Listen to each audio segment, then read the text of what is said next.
문학 단어. 물론 이제 쓰기란 말이 나와 있는데 이거는 문학을 쓸 때 삶을 담아 썼다. 첫 번째가 영역이 문학 영역이고, 두 번째 그 문학에 무엇이 쓰여 있느냐, 바로 우리의 삶. 이 삶이라고 하는 것은 이런 것도 있어. 내가 겪어보지 않은 어떤 공간의 이야기, 내가 겪어보지 않은 시간의 이야기. 그러니까 예를 들어 가지고 과거의 이야기라든가 혹은 다른 곳의 이야기, 이런 이야기를 담아 쓰기 때문에 우리는 뭐 하게 되냐면 그런 삶의 이야기를 통해 가지고 내가 겪어보지 않은 일들을 간접 경험할 수 있고, 옛날에는 사람들이 이렇게 살았구나, 또는 다른 곳에 있는 사람들이 이런 것을 경험하고 있구나, 이런 여러 가지를 경험할 수 있는 게 바로 이 문학의 속덕이 드러나는 것이지. 그래서 이 삶을 담아쓰기라는 것은 문학에는 여러 가지 과거의 이야기, 다른 곳의 이야기, 이것만 국한된 게 아니야. 이런 것들을 포함해가지고 여러 가지가 담겨있다. 그런 다양한 삶의 모습이 담겨있다. 그러면 바꿔야 되겠지? 과거 다른 곳이 아니라 다양한 삶이 담겨있다.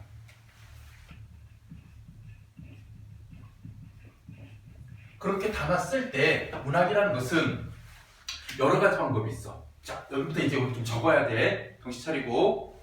자, 바로 뭐냐면 이 문학을 어떤 방식으로 풀어내느냐에 따라 가지고 여러 가지로 나눈 걸 갈래라고 불러. 그래서 문학의 갈래에는 크게 서정, 서사, 극, 교술, 이렇게 네 가지가 있습니다. 서정, 서사, 극, 교술.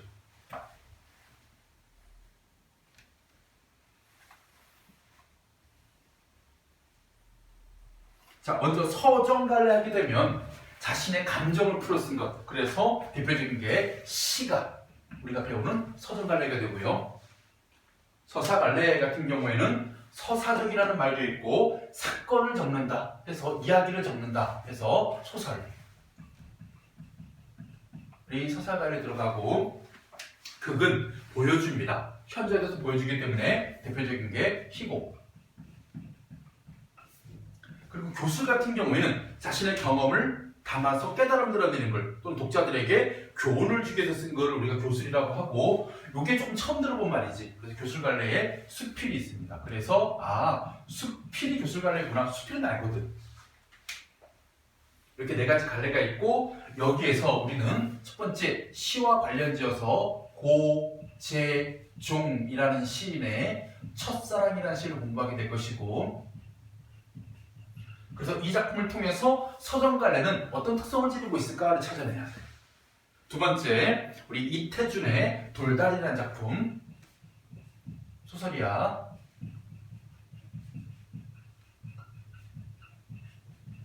그러니까 이 작품을 통해서 서사갈래의 특성을 찾아내야 되고. 노트 없어? 노트 안 줬어? 초딩이야. 다 이런 이론적인 기본적인 거는 노트에 적어. 자습서 적으면 나중에 마음대로 하세요. 마음대로 하는데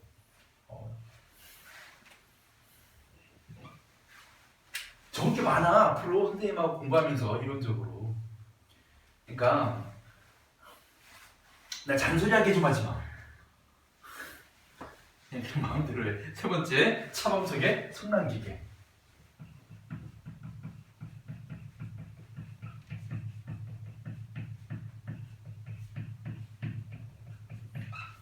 어디서 듣는 거 중요하지 않아. 나중에 네가 그걸 보는 게 중요한 거지. 그치? 자, 그리고 마지막 교술갈래 수필인데, 이건 현대 작품이 아니고 고전 작품 중에 박지원의 상기라는 수필이 있습니다. 좀 어려워요. 나중에 선생님하고 공부할 건데, 이런 네 작품을 통해 가지고 뭐 하는 거야? 각각 시, 소설, 희곡, 수필, 또 더 들어가면 서정, 서사, 극, 교술갈래의 특성을 이 작품을 통해서 우리가 뭐 해야 돼? 찾아내는 것도 해야 되고, 또 하나는 이 작품이 가지고 있는 내용, 그리고 특징 혹은 주제, 이런 것도 찾아내야 돼.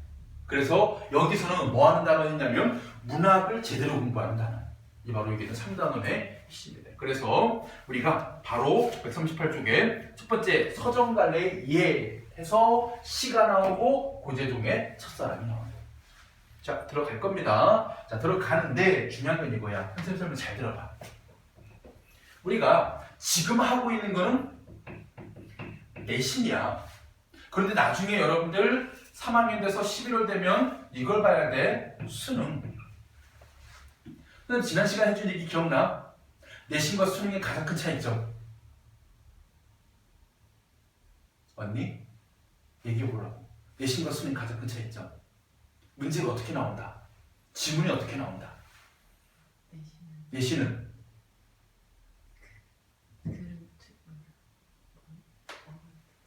되게 많이 돼. 그냥 이렇게 얘기하면 되지. 지문이 고정돼 있고 문제가 유동적이다. 반면 수능은 지문이 유동적이고 문제가 고정돼 있다. 이 얘기지? 이거 이 얘기하고 싶은 거지? 근데 중요한 건 뭐냐면 많은 친구들이 이렇게 생각해.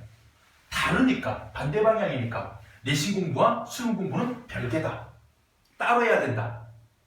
또 이런 생각도 해. 내신은 어쨌든 학교에서 문제를 내니까 학교 수업을 잘 들으면 내신 점수 나와. 그러면 수능은 어떻게 해야 되느냐? 학교에서는 수능 수업을 안 해주니까 수능은 따로 해야 돼 라는 생각을 하게 돼. 그래서 수능을 학교 선생님의 수업이나 방과후 수업 이런 걸 이용하지 않고 대부분 사교육을 이용한단 말이야. 근데 이건 근본적으로 틀린 생각은 아닌데 그렇다고 무조건 옳은 생각도 아니야. 이걸 먼저 생각을 해야 돼. 뭐냐면 우리 내신에서 고정되어 있는 이 지문들이 결국은 뭐였냐면 시, 소설, 희곡, 수필, 설명문, 논설문, 그리고 문법, 화법, 작문 이론들이잖아. 이거 수업하거든. 그걸 가지고 여러 가지 문제를 푼단 말이야. 그러면 어떻게 되느냐? 그 지문에 대해서 지식이 쌓여. 지식. 아, 시는 이런 거구나. 소설은 이런 것이구나. 문법에서 높임 표현 이런 게 있구나. 지식이 쌓이지. 그런 지식을 바탕으로 해가지고 어디로 가야 되냐면 솔직히 이런 문제 풀려면 한 번도 읽은 적이 없는 지문을 읽어낼 수 있어야 돼. 내가 한 번도 진짜 배우지 않은 작품이 대부분일 거야 아마. 한 번도 읽어보지 않은 지문이 대부분일 거고 수능을 보면 그런 지문을 읽어낼 수라는 얘기는 능력이거든. 능력. 그래서 이런 친구들이 있단 말이야. 그냥 별개야. 달라. 그래서 얘는 학교에서 얘도 학원을 가지. 근데 얘는 따로 온전히 사교육으로만. 그래서 이거를 이쪽으로 활용하지 못하는 친구들이 많아. 실제로 수능은 학교 공부 지식이 없는 상태에서 아무리 사교육 듣고 막 문제 많이 풀고 막 선생님들이 이거 스킬이요 막 분필 집어 던지고 그 수많은 그 지랄을 해도 안 돼. 뭐가 안 되면 이게 없으면 안 돼. 그래서 지금 우리 이런 거 공부할 때 있지. 이거 지금 4개잖아. 그대로 어디 가면 수능 가면 문학의 15문제 다 요 세트들이 들어간다니까. 현대시, 고전시다. 현대소설, 고전산문. 그리고 극수필은 둘 중에 하나가 선택해서 나와. 그러니까 희곡이 나오면 수필이 못 나오고 수필이 나오면 희곡이 못 나와서 얘네들은 0.5, 0.5 이렇게 비중을 차지한단 말이야. 어쨌든 다 나오는 거야. 어떻게 읽어? 해본 적이 없는데? 해본 적이 있으니까 할 수 있는 거야 얘들아. 그래서 학교 수업 들을 때 어떻게 해야 돼? 아 나중에 이거는 단기적으로는 이번 중간고사, 기말고사를 위해서 배우는 작품이지만 여기는 뭐 첫사랑이건 예전에 했던 자화상이건 결국 내가 수능에서 현대시를 읽어낼 수 있는 능력을 키우는 첫걸음이구나. 과정이구나. 장기적인 생각도 해야 돼. 그래서 제일 중요한 게 뭐냐면 요 지식을 하나 얻었어. 그럼 요거를 그냥 시험 끝났다고 싹 지워버리는 게 아니라 길게 봐야 돼. 나중에 이걸 어디로 수능까지 가게 되면 쓸 능력이다라고 장기적으로 생각을 해요. 그래서 선생님이 항상 뭐 강조하냐면 시험 한번 끝나도 끝난 게 아니야. 그 다음 부분 넘어갈 때 우리 예전에 이런 거 배웠었잖아. 거기에서 이런 거 강조했었잖아. 다 뭉뚱그리려고 한단 말이야. 그 지난 것을 버리는 게 아니라 계속 쌓아야 돼. 그러니까 지식이 누적돼야 돼. 누적되는 과정 속에서 깨우침이 나와. 무슨 얘기인지 알겠지? 라면 끓여봤어? 잘 끓여? 그런 대로 먹을만해? 그렇게 그런 대로 먹을만하기까지 라면을 몇 번 정도 끓여본 것 같아? 수도 없이 그려봤겠지. 그치? 그러면서 너가 뭐를 깨닫게 된 거야? 가장 완벽한 불의 양, 가장 완벽한 그 조리도구, 가장 완벽한 불의 세기, 가장 완벽한 그 스프를 넣는 타이밍과 면을 넣는 타이밍, 그리고 면을 어떻게 하는지, 수많은 그 누적되는 경험에 의해서 너가 아 이거는 최고의 라면을 만들어본 이거다라고 깨우친 게 있을 거 아니야. 공부도 똑같아 얘들아. 교과서에서 계속 작품들을 배우면서 매번 똑같이 배우진 않단 말이야.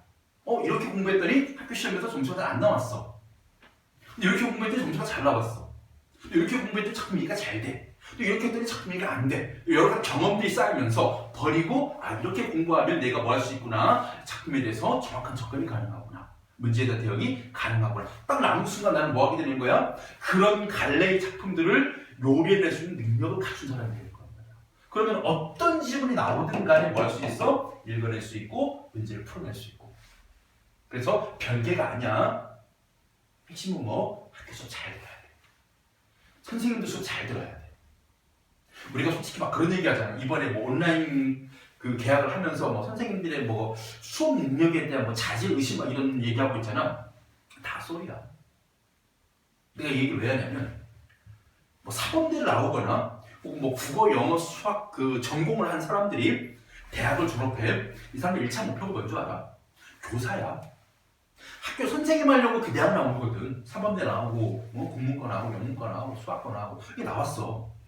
근데 이 사람들이 가장 처음에 하는 공부가 뭐냐면 그 교원 임용고시를 준비한단 말이야. 뭐 노량진도 가고 아니 인강도 듣고 도서관 가가지고 막 장수생 생활 한단 말이야. 그러고 붙으면 학교 선생님을 간단 말이야. 그러면 축하해. 심지어 어떤 말은 막 현수막도 걸려. 그 정도로 자랑스러운 일이야. 근데 그런 과정을 가지 못한 사람들이 뭐 하냐면 차선책으로 학교의 기간제 교사를 하거나 또는 학원 강사를 한단 말이야. 왜 먹고 살아야 되거든. 대학을 졸업했는데 더 이상 그만둬 손 벌릴 수 없잖아. 물론 정말 뛰어나다고 그냥 뭐 기준은 뭐하지만 평가받는 일타 강사들이 있지. 혹은 뭐 메이저 학원 강사들이 있어. 뭐 이투수라든가 메가라든가 등등등등 그런 강사들을 보면 솔직히 학교 선생님 하다 나온 사람도 있긴 해. 교사 출신 뭐 강사 이런 식으로. 근데 그런 사람들 제외하면 솔직히 그런 사람들도 정말 뭐 몇 퍼센트 안 돼. 쉽게 말하면 뭐 어마어마하게 돈을 많이 뭐 억대 강사 이런 사람들이 몇 명 안 돼. 과목별로. 나머지 99% 이상의 강사들은 전부 다 뭐냐? 선생님이 되고 싶은데 선생님이 되지 못한 사람들이야. 쉽게 말하면 학교 선생님들과 같이 그 시험 경쟁에서 진 사람들이야. 떨어진 사람들이고. 니네 학교 선생님, 중학교, 고등학교 선생님보다도 솔직히 말하면 그 분야에 대한 지식이 부족한 사람들이야. 엄밀히 말하면. 그런 사람들 수업을 더 잘 가르친다? 그냥 단순히 기술적인 측면 아닐까? 또 이것도 있어. 시간적인 측면이야. 학교 가면 선생님들이 되게 막 바쁘잖아. 수업 준비만 하느라 바쁜 게 아니라 선생님들은 반의 시간을 업무에 시달려. 업무에. 솔직히 선생님 같은 경우도 학교에 근무하면서 10년 동안 내가 근무하면서 제일 짜증났던 게 뭐냐면 정말 애들에게 양질의 수업을 해주고 싶은데 그놈의 교육청에서 막 공문 나와. 막 알림 막 나와. 뭐 조사해서 보내시오. 뭐 통계 내가지고 보내세요. 뭐 작업해가지고 보내세요. 맨날 지난번에 보내도 또 보내. 지난번에 보냈잖아요. 또 보내세요. 달라졌을 수 있지 않습니까? 하면서 뭐 전수조사 이런 거 시킨다. CCTV 왜 세? 화소수는 왜 물어봐? 그런 거 보내. 그러다 보면 뭐 하는 거야? 수업 준비 못해. 그럼 다음번 그 다음 수업 들어가. 준비가 제대로 안 됐어. 그럼 어떤 수업을 해야 되는 거야? 완벽하지 못한 수업을 하는 거지. 되게 미안한 거야. 난 원래 이러려고 학교 온 게 아닌데. 실제로 많아요, 선생님들이. 자신의 능력을 다 펼치지 못하고 업무에 치이다가 학생들에게 외면받는 선생님들이 의외로 많아. 학원 가면 어때? 학원 선생님들. 뭐 업무하니? 뭐 교육청이 뭐 보고하고 이런 거 있어? 없어. 심지어 담임 업무도 안 해. 물론 뭐 담임이라는 개념은 존재하는 학원들이 있어. 대형학원 같은 경우, 뭐 재수학원 같은 경우는. 근데 대부분은 뭐해? 애들이 공부하겠다는 애들이 자발적으로 온 경우가 많기 때문에 큰 관리가 필요 없어. 큰 건 한 번씩 상담해주면 돼. 지가 잘하고 있지? 파이팅. 이 정도만 해주면 돼 그냥. 나영아 생일이라며 생축 이러면 그냥 뭐 몇 마디 해주면 돼. 학교 시험 불러다가 너 왜 때리냐? 너 왜 여러분 지각하냐? 너 왜 요즘에 표정이냐? 이러지 안 해도 된단 말이야. 그러다 보니까 선생님들이 오로지 수업 준비에만, 오로지 연구에만 시간 다 투자할 수 있어. 그래서 더 잘하는 것처럼 할 수 있는 거야, 그 선생님보다. 실제로 너희들이 가장 믿어야 되고 가장 잘한다라고 신을 해야 될 사람은 학교 선생님들이야, 학교 선생님들. 알겠지? 그리고 그분들이 수업 시간에 와서 100%의 능력을 발휘하게끔 해주는 것도 선생님이 아니라 오히려 학생이야. 우리 짱밥과 얘기해보자. 수업하는 거 똑바로 소리내 이러지 말고 중요한 얘기야. 지혜 네가 여기 와서 만약에 뭐 연주를 하고 있어, 악기를. 근데 내가 거기 앉아서 표정을 이렇게 짓고 있어. 너 연주하면서 기분이 어떨 것 같아? 너가 노래 부르고 있어, 이 앞에 나와가지고. 근데 내가 막 이러고 있어. 어떨 것 같아, 기분이? 아니, 자고 있어, 심지어. 너 노래 부르고 있는데 자고 있어. 밑에서 막 스마트폰 하고 있어. 여기서 다 보인다. 근데 학교 교실 가면 선생님들 그 앞에 수업하고 있잖아. 다 보여. 되게 빨라져.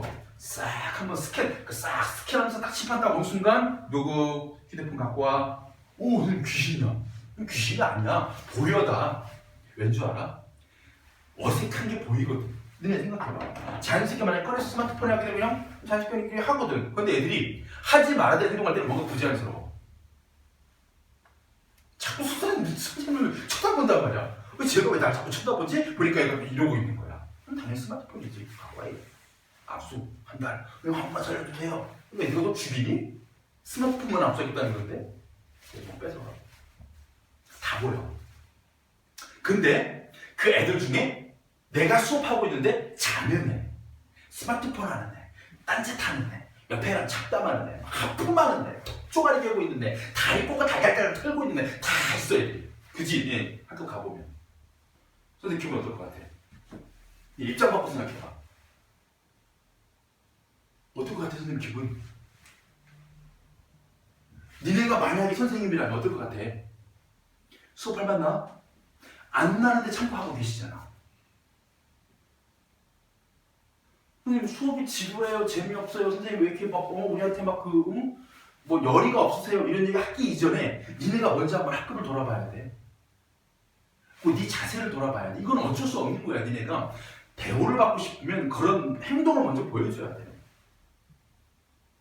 집에서도 마찬가지야. 엄마 뭐 간섭하지 마. 아니면 엄마 내가 알아서 할게. 엄마는 왜 그렇게 막 뭔가 다 모든 일거수일투족을 다 하려고 그래. 엄마 니는 말이야 뭐 너 할 수 있는 게 없어. 엄마 진짜 왜 그래. 이런 말 하려면 네가 뭔가 할 수 있는 거 보여줘야 돼. 신뢰할 수 있는 거. 뭐라 그래 선생님? 신뢰할 수 있는 가장 중요한 거. 잠이야 잠. 네가 스스로 잠을 통제할 수 있으면 엄마는 일단 믿기 시작해. 깨우지 않아도 일어나면 너는 밥을 먹고 들어가는 거야 아침에. 이때 깨우지 않아도의 조건은 뭐냐면 엄마가 다 출근하고 네 혼자 막 화장실 가고 싶어서 깨나는 뭐 한 12시, 오후 1시 이런 시간이 아니라 아침 6시에서 7시 사이에 너 스스로 일어날 수 있는 그런 행동. 야 학교 가야 될 시간이야. 혹은 뭐 온라인 계약이니까 너 빨리 정신 차려가지고 로그인하고 빨리 씻고 지금 수업 준비해야지. 엄마가 얘기하기 전에 네가 먼저 깨나서 한번 씻고 책 다 꺼내고 컴퓨터 켜고 로그인 해놓고 온라인 수업 준비 다 하고 필기도 같이 해놓고 그리고 기지개 한번 쫙 펴고 그 다음에 엄마한테 일어나냐고 인사하고 잘 주무셨냐고 인사하고 그리고 엄마가 아침 차려주는 거 감사합니다 하고 맛있게 먹고 그리고 수업 들어 딱 가면 엄마가 와 너 달라졌구나 라고 생각하고 와 너 진짜 잘한다 믿어달라고 안 해도 믿어주고 내가 알아서 할게라는 말을 하지 않아도 너가 알아서 하게 해줘. 그런 행동 하나하나. 어른들의 잔소리라고 생각하지 마. 실제로 상당히 많은 친구들이 잘못하면서 지가 모르고 있는 착각이야. 이거 얘기해 주는 거야. 학교에서 똑같아. 왜 선생님 우리 반 들어오면 저렇게 막 기분 나쁜데 수업을 하시지? 선생님 이렇게 대충대충 가르치시지? 니네가 선생님한테는 먼저 기분 나쁘게 했어. 뒷줄 라인 보면 딱 자고 있는데 막 구석에 애들 막 삐뚤게 앉아가지고 막 서로 잡담하고 있는데 어떤 애들은 막 스마트폰 만작거리고 있는데 어떤 애들은 책도 없는데 야, 체크하느라. 뭔 시간이에요? 내가 누구니? 아, 보호선생님이구나. 갔다 올게요. 그래서 사무라면 체크하느라. 그러다가 어느 순간 선생님들이 이렇게 해. 그 밤을 포기해. 그러다가 선생님 원망하면 안 돼. 니네가 포기하면 안 되니까. 학교 들어가면 이게 있어. 우리 반의 분위기를 내 능력으로 살릴 수 있다면 살려, 처음에. 그냥 작은 사람 좀 깨워주고, 선생님 좀 잘 듣자, 우리. 라고 할 수 있는 리더십이 있으면 하고, 그게 안 돼. 내 성격상 안 되고, 우리 반에 두석이 쎄. 야, 앞에서 뭐 잘난 척이냐. 너는 그냥 공부나 해, 범생아. 나는 그냥 내 인생 갈란다 하면 그냥, 그때는 괜히 건들지 말고. 그냥 앞에 와. 앞에 와서, 선생님 수업을 너라도 적극적으로 들어. 그래서 좀 너 중심으로라도 수업이 이루어질 수 있게. 안 그러면 선생님 무슨 나라고 수업하냐. 그리고 이건 학원도 마찬가지야. 그냥 학원 가서도 어떤 자세로 수업받는지가 선생님의 능력을 좌우해. 실제로. 그러니까 이렇게 생각을 해. 안 그래도 사람은 내가 원래 성격상 안 그러고 내가 원래 기분상 안 그래도 해야 될 것들이 많아, 상당히. 예를 들어가지고 뭐 친구가 좋은 일이 있어. 내 기분이 지금 안 좋아도 축하를 해줘야 되고, 친구가 안 좋은 일을 겪었어. 내가 지금 기분이 아주 좋아도 같이 슬퍼해줄 수 있는 것처럼 수업이나 상황이면 또 네 인생에 걸려있는 중요한 내용이라면 되게 적극적으로 뭔가 막 하려는 의지를 갖고 손 까딱까딱 딴짓하지 말고 좀 집중하고 망하려나 욕하게 하지 말고 좀. 알겠지? 집중해야 돼. 그래서 제발 학교 선생님 수업 이걸 신의 계시라고 생각하거든. 막 학원 강사들이 얘기하는 거, 니네 학교 선생님 모르지 이런 거, 막 이런 얘기 다 사기꾼들이야, 학원 강사들. 그런 말 믿지 마. 알겠지? 컴플렉스야, 그거. 지 임용고시 못 붙어가지고 진짜 선생님 못 되니까 선생님들 까는 거 컴플렉스라니까. 학원 강사들 막 잘난 척하는 거. 알겠지? 심지어 이런 사람도 있어. 나 서울에 있다 왔어. 최악이야. 나 서울에서 내려온 사람이야. 내가 니네 아냐? 서울에 어디 대치동 아냐? 어디 무슨 뭐 교대역 아냐? 목동 아냐? 아니면 뭐 내가 경기도에 니네 혹시 모르지? 그 분당이라고 내가 거기서 잘 나가던 강사였거든. 이런 말 다 믿지 마. 아니면 그런 사람이라면 더 그 앞으로 나와. 왜 것 같아? 그 수요 많고 그 잘 나가는 그 동네에서 왜 여기로 왔을까? 이 시골로. 뭐 바람 쐬러? 뭐 살기 좋은 곳? 왔으면 진짜 막 바람만 쐬야지 왜 여기서 막 일을 하는데? 왜 여기서 애들 긁어 모아가지고 막 전단지 뿌려가면서 오세요 하는데? 서울에서 온 무슨 시강사 이러면서 왜 막 홍보하고 다니는데? 이렇게 막 블로그 돌아다니면서 카페 돌아다니면서 왜 그런 것 같아? 밀려난 거야. 아니야? 너가 한번 생각해봐봐. 왜 그 학생 많고 돈 많이 주는 서울에서 나와가지고 지방으로 내려오냐고. 너 같으면 그래도 거기서 돈 잘 벌고 너가 잘 나가면 거기 계속 있지. 내려올 것 같아? 고향도 아닌 곳에? 아무지. 이거 왜 하는지 생각해봐야 돼. 그 밀려온 사람들이야. 문제 일으켰거나 실력이 없어서. 누구만 오로지 학교 선생님만 하나님이라고 생각하고. 알겠지? 학원 강사들은 도구야, 도구. 그냥 이용해 먹는 사람. 좋은 문제 뽑아주세요. 풀터기야, 이 사람들. 혹은 우리 좀 시험 대비할 때 조금 뭔가 중요한 거 좀 뽑아주세요. 그냥 압축용이야, 이 사람. 알지 파일이야, 그냥. 딴 거 아니야. 능력자 아니야, 학원 선생님들. 절대로 학원 선생님들 믿지 마. 그럼 누구 믿어? 학교 선생님 믿고 너만 믿어, 너만. 네가 공부하는 게 중요해. 우리 영어 선생님 안 그러는데, 우리 수학 선생님 안 그러는데 다 속고 있는 거야. 심지어 나도 믿지 마. 알겠지? 선생님 수업만 듣고 있으면 시험 잘 날 것 같은 그런 거에 빠져들지 말라니까. 항상 의심을 해, 얘들아. 저 사람이 설명하고 있는 게 정확한가, 맞는가. 그리고 내가 저기에서 뭔가 또 다른 걸 해볼 건 없는가. 이런 항상 의심을 하면서 수업을 들어야 된단 말이야. 그래야 그 선생님들 긴장을 시키고 더 집중도 되고. 학교 가서 그러지 마. 학교 선생님 막 수업 의심하면서 와, 우리 학원 선생님하고 설명이 다른데? 그래서 툭 치가 그런다. 선생님 혹시 요거는 뭐예요? 지 답변이 알면서 우리 학원 선생님한테 들었거든. 선생님 막 찔러보기 식으로 질문하고 이러지 마. 선생님들 바빴잖아. 물론 수업을 해서 최선을 다하는 선생님 많아. 능력이 선생님도 많고. 이해해줄 거 이해해줄 수 있어야 되고. 우리는 그냥 강사야. 그분들은 스승님이고. 학교 모든 걸 다 바쳐야 돼. 알겠지? 학교 가면 선생님들한테 인사 정말 잘해야 돼. 그리고 항상 수업 시작하기 전에 선생님 들어오시기 전에 책이 준비되고 펼쳐져까지 있어야 돼. 이 기본 생활 습관이 제일 중요해, 인생에서. 내가 하지 말자. 내 얘기를 왜 하니? 그냥 수업 들어가자. 인사 잘해. 수업 준비 잘해야 돼, 수업 시간에. 알겠지? 이거 하나 무너지는 순간부터 차근차근 다 무너지는 거야. 알겠지? 왜 대답하네? 내 수업 시간에 막 해도 돼. 자도 돼. 근데 학교 가서는 그러면 안 돼. 알겠지? 그 선생님이 뭐야? 출제자잖아. 니네 이 문제를 낼 사람이잖아. 무슨 문제를 낼지 모르겠잖아? 알 수 있는 방법이 있어. 수업 시간에 단서들이 나와. 선생님이 저기다 대고 빨간 펜으로 빨간 부피로 막 강조하시고 계시네. 선생님이 저기다 오래 설명을 지금 투자하고 계시네. 이런 것들 있지. 혹은 애들이 그거 설명하고 있는데 막 이해를 못해서 막 난리가 났네. 그럼 다 그 시험 문제 내겠다는 소리야. 중요한 부분, 어려운 부분, 핵심적인 부분. 알겠지? 자, 우리 고재종의 첫사랑이라는 시를 볼 텐데 요거야, 요거.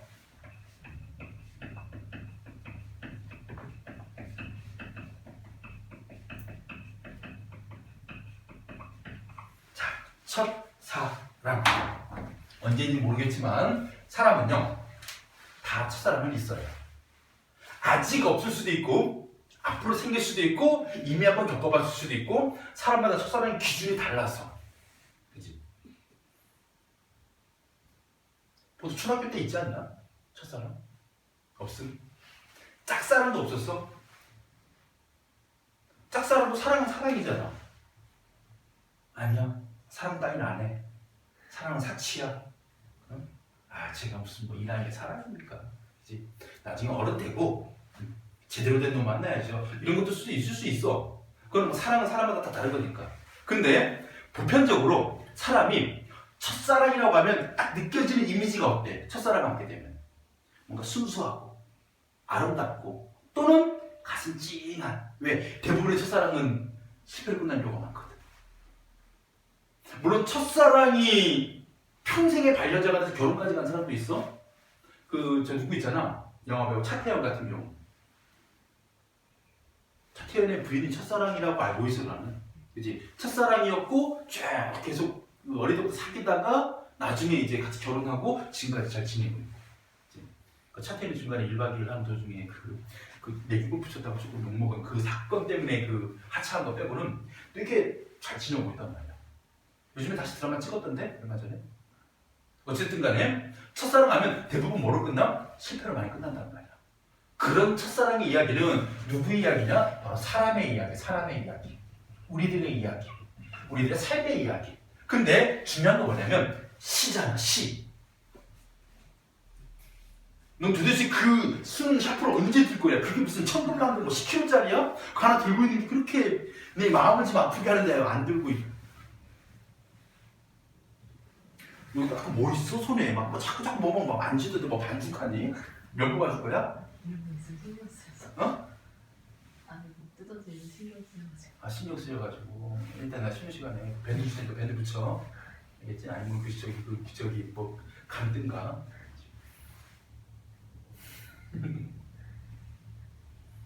우리 릴렉스 하자. 나만 릴렉스 하면 되지.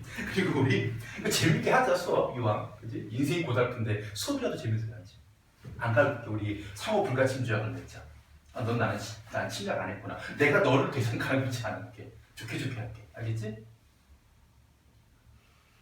좋게 한다잖아. 대답은 해줘야 될 거 아니야, 인간적으로. 지혜야. 맞지? 자, 사람의 이야기야. 근데 얘는 뭐야? 시란 말이야, 시. 직접 얘기해. 내가 예전에 이런 아름다운, 너무 그렇다. 내가 예전에 이런 귀여운 여학생을 짝사랑한 적이 있었습니다. 이게 시작하면 시 재밌어, 재미없어? 시 같지가 않잖아. 뭔가 막 유치한 일기 같고. 그래서 이런 사람의 이야기를 자연, 그러니까 자연 현상이나 또는 사물로 빗대어서 제시하는 방법. 그러니까 드러내고자 하는 건 이건데 속에 숨어있는 내용은 이건데 겉으로 표출되고 있는 것은 이쪽으로 표현하는 기법의 시. 이런 거 되게 많아. 그러니까 사람이 이런 경우가 있어. 봄에 꽃을 피웠어. 근데 꽃이 되게 예뻐서 와 꽃이 피었다 너무너무 행복해하고 있는데 갑자기 꽃이 뚝 떨어져 버린 거야. 그래서 꽃이 졌어. 아 슬퍼 하고 있는데 나중에 가을이 되니까 열매가 열릴 거야. 아 이 열매가 열리기 위해서 꽃이 떨어졌구나. 이것을 인생으로 끌고 와가지고 결국 무슨 얘기하는 거냐면 사람들이 어떤 시련의 아픔이라든가 상실의 아픔을 겪지만 그 아픔을 통해 가지고 정신적으로 성숙하기 때문에 우리 인생에는 열매 같은 것들이 있구나라고 빗대듯이, 즉 시련과 성숙을 꽃이 지는 낙화와 열매를 비유하듯 여기서 똑같이 사람의 사랑의 이야기를 자연, 여기서는 뭐냐면 눈이 나뭇가지에 눈꽃 또는 꽃을 피우는 노력으로 겉으로 표현된 건 요겁니다. 눈이 나뭇가지에 눈꽃을 피우려고 노력하는 모습을 사람이 첫사랑을 이루려고 노력하는 모습으로 이것을 어떻게 이렇게 표출해가는 거예요. 그래서 우리는 어떻게 해야 된다? 이렇게 겉으로 드러난 표현을 통해서 또는 발상을 통해서 그 안에 숨겨져 있는 의도를 우리 독자들은 거꾸로 찾아가야 돼요. 거꾸로. 아 이런 표현과 발상을 통해서 이 작가가 드러내고자 하는 바는 이런 거구나를 찾아내면 되는 거예요. 아 사랑 얘기하고 싶었구나. 근데 이걸 우리가 처음에 우리가 이렇게 좀 쉽지 않은 시입니다. 바로 읽어서 할 수가 없어. 아 이렇게 나와 있는 눈이 있는 꽃을 만들고 노력하고 이런 모습 보면서 이게 사랑이구나 하기 힘들어. 그래서 어떻게 해야 돼? 학교 수업을 통해 가지고 이런 것을 경험을 쌓아가야 돼. 시를 분석할 때 이런 방향으로 시를 이해하는구나 라고 쌓아놓은 다음에 나중에 천무 씨 만났어. 그럼 내가 이제까지 수많은 시 경험들이 있단 말이야. 데이터가 있단 말이야. 비빔면 잘 끓여? 비빔면에 제일 맛있는 게 그거잖아. 팔도 비빔면. 맞지? 어떻게 끓여야 돼? 면 삶아. 그치? 물 버려. 그리고 면 어떻게 해? 응? 찬물에 헹궈야지. 그치? 그리고 물기를 뺀 다음에 스프를 짜가지고 비닐장을 쫙 낀 다음에 슉 거기다 뭐 넣으면 맛있어? 날계란을? 맞아 삶은 계란. 오이채 썰어도 맛있지? 열무김치 그 살짝 물에 씻어가지고 좀 신김치 같은 것때 쪽 짜가지고 막 자기 채 썰어가지고 버무려 먹어도 맛있어. 위에 참깨 뿌려도 맛있고 김가루 썰어 먹어도 막 그 뿌려 먹어도 맛있고, 그지? 그렇게 너가 팔도 비빔면을 끓여 먹었던 경험이 있어. 얼마 전에 오뚜기에서 진 비빔면이 나왔어. 딱 본 순간 너 무슨 생각이 들어? 처음 보는 라면이네. 근데 내가 예전에 팔도 비빔면을 끓여본 적이 있거든. 그래서 너도 어떻게 하면 돼? 팔도 비빔면을 끓이도 똑같이 하면 되겠구나. 이래서 들어 안 들어? 들지? 똑같아. 첫사랑이나 시를 공부해봤어. 자연현상을 제시한 시를 봤어. 그 안에 숨겨져 있는 인간의 이야기가 담겨있는 걸 깨달아냈어. 그러면 이런 유형의 시를 봤을 때 아, 그 비빔면이구나. 아, 나 첫사랑 같은 시구나.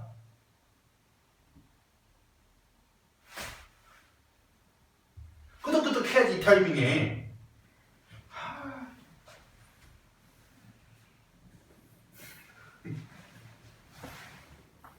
나양 머리 막 코미디 보는 거 같지? 그지? 겁나 웃기지? 무슨 말인지 이해되지? 학교 가면 되게 위험해. 좀 웃어줘야 돼. 좀 리액션도 해줘야 되고. 되게 뭐냐면 아 귀찮아. 아 한번 대답해 드리지요. 뭐 이런 분들 되게 많아. 왜 이게 인생이 막 내 인생 한 2회차 같아. 한번 살아봤는데 야, 별거 없더라. 막 이거 있잖아. 야, 그게 뭔 의미가 있니? 뭐 이런 얘기 있잖아. 열심히 산다고 그렇게 어차피 이렇게 불경기 나라에서 이렇게 취업률 안 좋은 나라에서 이렇게 공황 상태에서 뭔 의미가 있는데 이렇게 열심히 사는 게 그런 애 같아. 그런 거 아니지. 아니면 누가 더 막 이 코드 꽂아가지고 에너지 뽑아먹었냐? 그러기 전에. 학원 또 있어가지고. 아, 앞에도 있고 지금 뒤에도 학원 있는 거야? 아, 뒤에는 없어요. 뒤에는 없는데 앞에 학원 있다 왔어? 뭐 수학이야 영어야? 수학. 수학이야. 아, 이거 수학이 나빴네. 그러면 수학은 안 할 수 없잖아. 국어를 접어 그러면. 뭐 얘야. 국어 접으면 되잖아. 힘들잖아. 힘들지는 근데 왜 이래 지금? 않아요. 원래가 어딨어 원래가.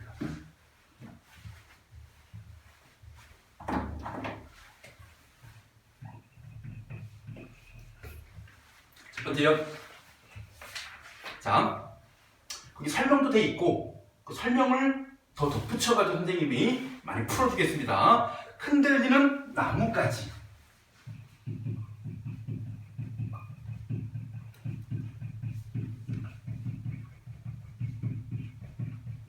자, 일단 첫 번째 흔들리는 나뭇가지가 뭐라고 표현되어 있습니까? 사랑을 이루려는 대상이고요.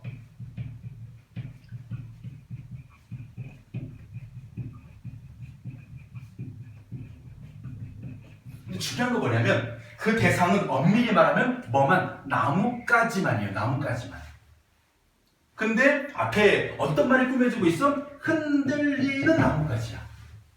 여기에 누가 눈이 무엇을 꽃을 피울 거래. 자, 생각해봐. 하늘에서 내리고 있는 눈이 막 떨어지면서 나뭇가지 달라붙어서 쌓이고 쌓이면 예쁜 꽃처럼 되는 눈꽃이 만들어지거든. 근데 그 나뭇가지가 만약에 흔들리고 있어. 그러면 눈이 나뭇가지에 쌓이는 게 쉬워, 어려워? 아, 너무 쉬운 질문이었다. 쉬워, 어려워? 어렵지 당연히. 다른 데 비교해볼게. 네가 되게 뭔 소리야 하는 표정이어가지고 뭐 적당히 수업을 해. 그러면서 돈 받아 처먹고 이 강자들 이런 표정이야 지금.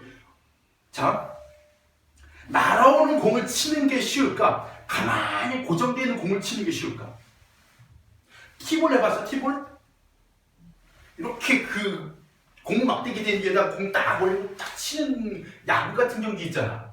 요 공을 치는 게 쉬울까? 아니면 투수가 던진 공을 날아오는 공을 딱 보고 이거 쳐야겠다 하고 치는 게 쉬울까? 고정되는 게 쉽잖아. 움직이는 건 어렵잖아. 그럼 밑에 흔들린다는 거 뭘 의미할까? 이렇게 사랑을 이루는 대상이 흔들리기 때문에 사랑을 이루는 게 쉬워, 어려워? 어려워를 얘기하는 거예요. 알겠죠? 흔들리는 의 의미.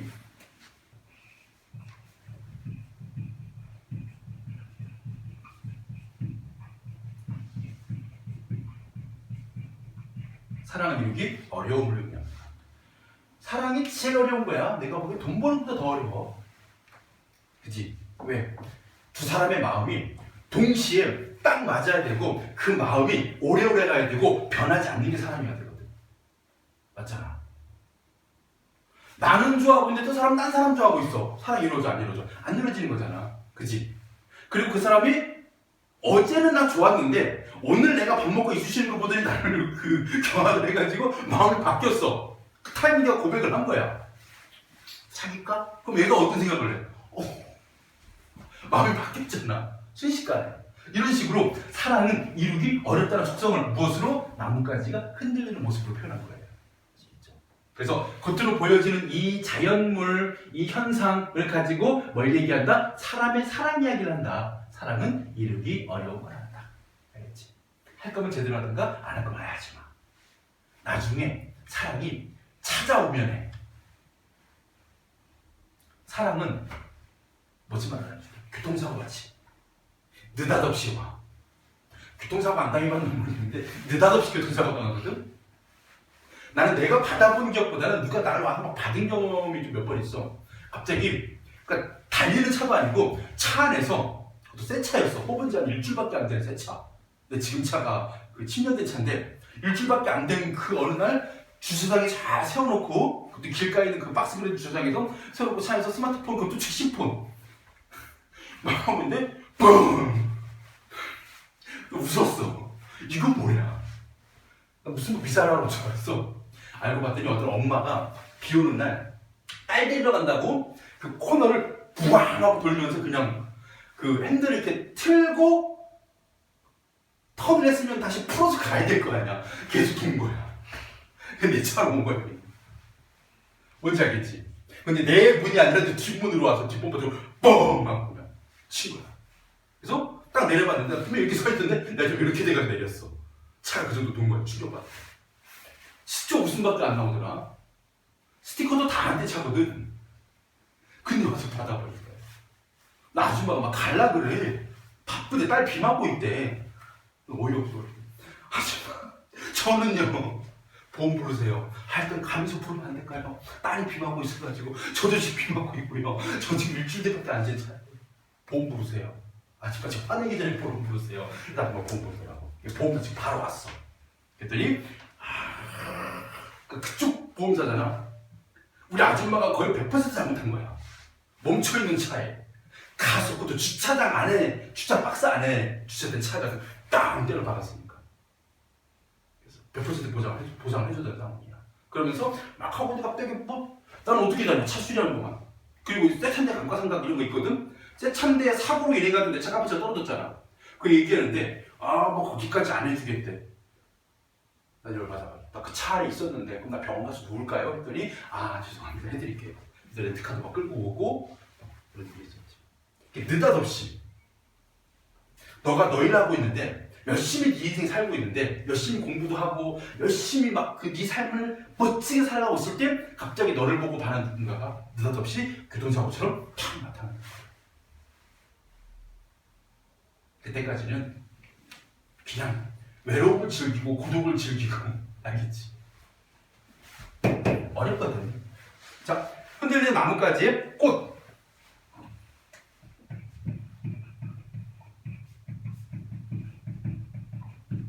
이게 바로 사랑을 비유한 표현인데 엄밀히 말하면 눈꽃입니다. 눈꽃. 그리고 이 눈꽃이 바로 이 시인이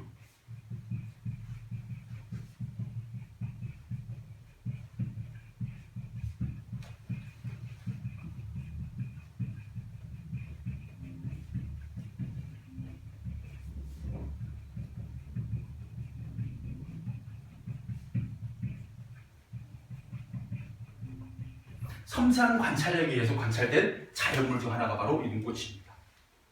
그러니까 우리가 겨울에 얼마 전에 그저께였니?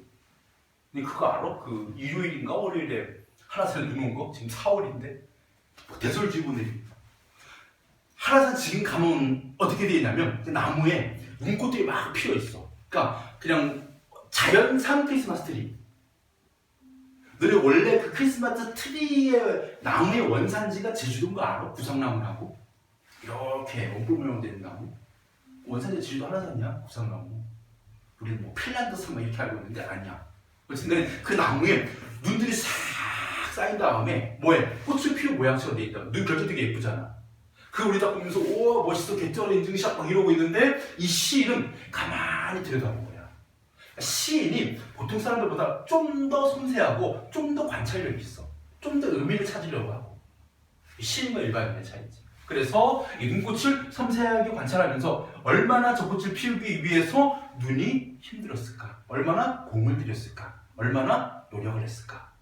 마치 우리가 아름다운 사랑을 맺기 위해서 열심히 노력하듯이 열심히 마음을 퍼주듯이 그랬구나 라는 것을 보면서 이 시가 지어지게 된 거예요.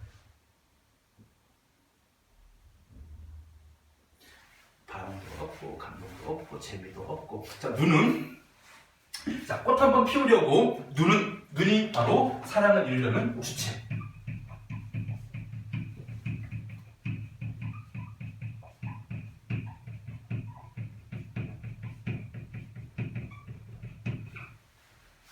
그러면 뭐가 되는 거야? 이 눈이라는 주체가 나뭇가지라는 대상에게 꽃을 피우려고 노력하는 모습이야.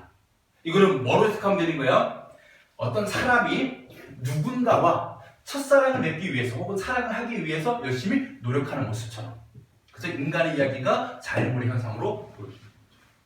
우리 그때 자화상 할 때도 그랬고 지금 오늘도 그런데 선생님 지금 시를 해석하고 시에 대한 설명도 되게 많은 시간 투자하고 있는 거 느껴지지? 보통 애들이 이런단 말이야. 시? 이 정도 되는 거? 한 30분이면 끝나겠네? 안 그럽니다. 2시간 드릴 거예요, 지금. 우리 첫사랑 하나 가지고. 왜? 나중에 얘가 여기 올 때 가장 힘든 게 시야. 서정갈래야. 솔직히 소설은 안 배웠던 것도 읽을 수 있어. 뭐 처음 보는 소설인데 누구의 도움 없이 읽어가. 인물이 있고 사건이 벌어지고 사건이 이렇게 해결됐네 하면서 읽을 수 있잖아. 수필 더 쉽게 읽을 수 있지. 키고 큰 문제 없이 읽을 수 있어. 근데 시는 뭐예요? 숨겨져 있는 의미, 표현, 발상 이런 것들이 너무나 많아서 압축된 형태다 보니까 많은 훈련과 많은 설명이 필요해요. 그래서 선생님이 특히 다른 분야보다도 시, 현대시나 고전시가 나오면 시간을 많이 투자해가지고 무슨 얘기인지 이해되지? 더 공을 들여서 공부를 할 거란 말이야. 시는 나중에 여기 가면 문학에서는 요 서정 파트, 그러니까 현대시하고 고전시가 제일 어렵습니다. 그래서 공을 많이 들여야 돼. 공부할 때 시 많이 읽어야 되고 학교 선생님이 시 수업할 때 설명 잘 들어야 되고 선생님도 시간 많이 투자하는 거예요. 알겠죠? 그래서 누는 얼마나 많은 도전을 멈추지 않았으랴.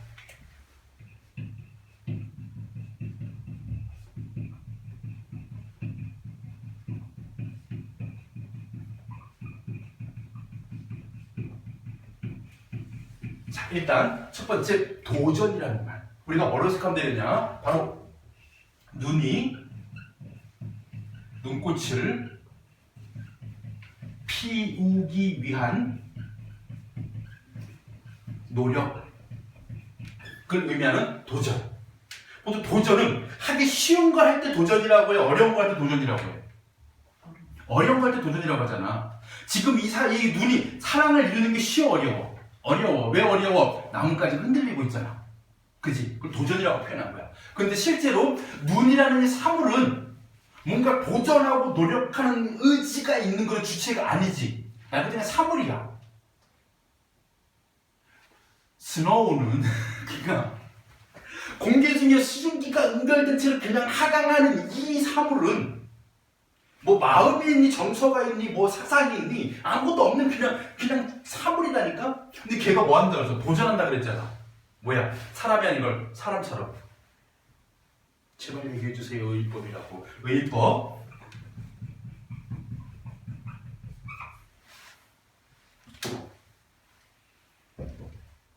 그 다음에 멈추지 않았으랴. 뭐뭐 했으랴. 멈추지 않았겠느냐. 지금 의문형으로 끝났어. 우리 여기다 대답을 해? 안 해. 왜 안 해? 답을 원하는 의문문이 아니야 지금. 이거 뭐야?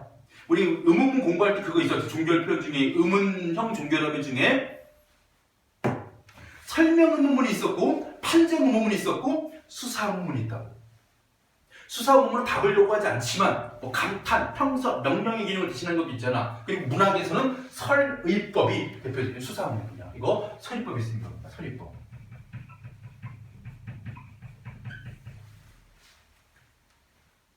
그래서 설의법이 쓰이게 되면 항상 뒤에 오는 효과가 뭐냐? 강조야, 강조. 자신이 말하고자 하는 말을 강조하기 위해서 설의법을 사용한다. 그럼 의법은 왜 쓸까? 의법. 사람처럼이지. 그러니까 사람과의 유사성이 근간을 두고 있는 것이기 때문에 이 의법이라는 것은 사람처럼 즉 인격을 부여하거나 그것과 소통을 하거나 또는 그 대상을 예찬하거나 또는 사람과의 어떤 유사성을 찾기 위해서 사람처럼 표현하는 의법을 사용해요. 여러 가지 의도가 있습니다. 인격을 부여해서 소통을 하려거나 예찬을 하려거나 유사한 점을 찾으려는. 자, 그래서 도전을 멈추지 않았으랴. 이연.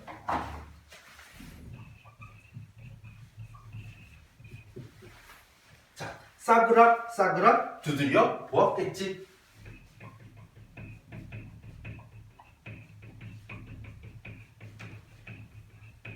자, 먼저 싸그락부터 보자. 싸그락 실제로 눈 내릴 때 소리 안 나. 소리 안 나거든? 근데 마치 소리가 나는 것처럼. 그래서 싸그락 같은 경우에는 우리 음성 상징어라고 해서 보통 의성어나 의태어를 우리가 음성 상징으로 묶어 설명합니다.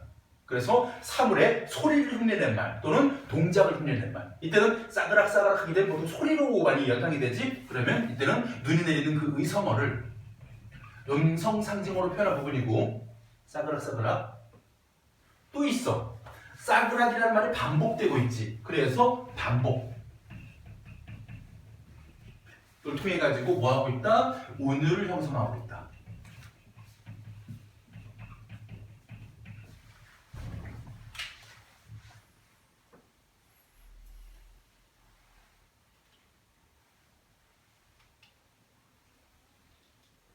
그럼 싸그락싸그락 같은 음성 상징을 왜 쓸까? 눈이 내렸다라고 하지 않고 싸그락싸그락 눈이 내렸다 하게 되면 좀 더 눈 내리는 느낌이 강렬해지지. 생동감이라고 해. 생동감을 주기 위해서 음성 상징과 사용된 싸그락싸그락. 반복을 통해서 오늘 형성되고 있는 싸그락싸그락. 두드려 보았겠지, 뭐뭐 했겠지. 이 표현이 또 밑에 보면 남분분 춤추었겠지 이런 식으로 뭐 하고 있어? 비슷한 어떤 통사 구조가 또 마찬가지 반복되고 있어.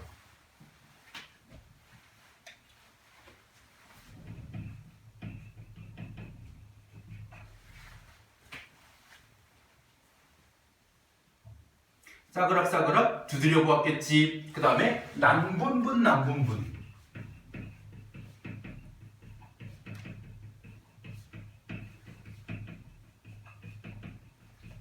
여기는 음성 상징은 아닙니다. 이게 뜻이 있는 한자어 말들입니다.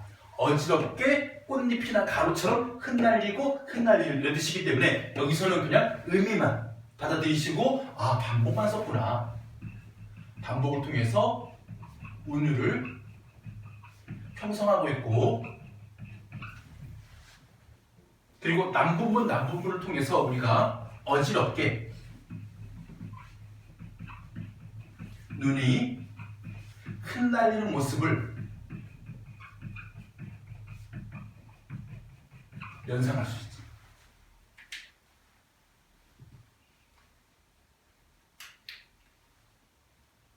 그래서 남부분 춤추었겠지?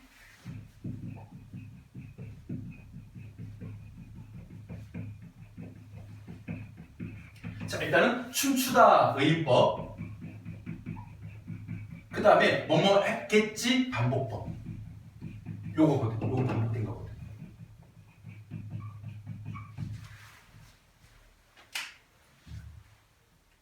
그래서 싸그락 두드려 보았겠지, 남분분 춤췄겠지까지는 뭐 하고 있는 모습이냐? 바로 눈이 눈꽃을 피우기 위해서 도전하는 모습.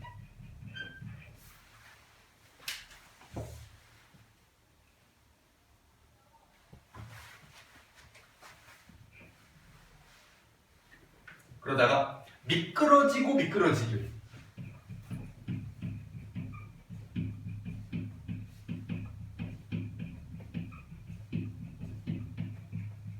자, 반복법도 있지만 미끄러지다 또 있습니다. 그 눈꽃을 피우는 과정 속에서 나뭇가지에 눈꽃이 닿지 않아서 그냥 스쳐 지나가 버린 경우, 이럴 경우를 우리가 미끄러지다라고 표현했습니다. 이건 뭐 하는 거냐? 바로 어떤 실패, 좌절을 의미하는. 바로 눈꽃이 피우는데 도전을 했고 실패하고 좌절을 겪은 것도 마찬가지 수백 번이다. 그래서 눈꽃을 피우기 위해서 뭐 하는 모습? 노력을 하는 모습, 혹은 시련을 겪는 모습, 도전하는 모습, 실패하는 모습을 어디에서? 두 번째 연에서. 특징적인 게 뭐야? 반복법, 그리고 뭐 음성상징어 이런 것들이 사용됐다. 주로. 그래서 이 연은 이 눈꽃이 피우기 위해서 눈이 하고 있는 노력과 시련을 보여주는 모습. 자, 좀 쉬었다 갈게요. 그 다음 3년부터.